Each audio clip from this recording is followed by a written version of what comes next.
Sanokaa nyt oikeesti, onko se vitun maailmansota 3 tulossa? Everyone will feel it! Saanko kysyä, kenen idea oli laittaa Iranin armeijan Xään, että everyone will feel it, niin fiilata mitä? Teidän kaikki vitun tulevat ydinaseet on tuhottu.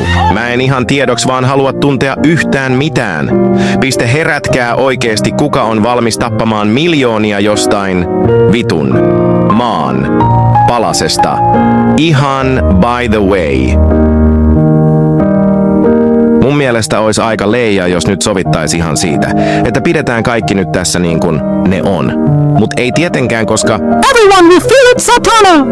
miettikää nyt oikeesti niitä lapsia, ketkä asuu siellä Lähi-idässä. Heille jää traumat tästä eikä sitä oikeesti korvaa mikään muutaman hehtaarin maa, jota saatin voitettua. Mutta jos maailmansota 3 tulee, niin Iranin on parempi olla päivittämättä someen. See? Everyone feels it now! No niinhän se olisi, mutta ei siitä nyt tarvitse sanoa.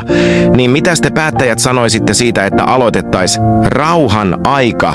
No eipä tässä muuta tällä kertaa ja Iranille terkkuja. The Finland will not feel it. Kiitos.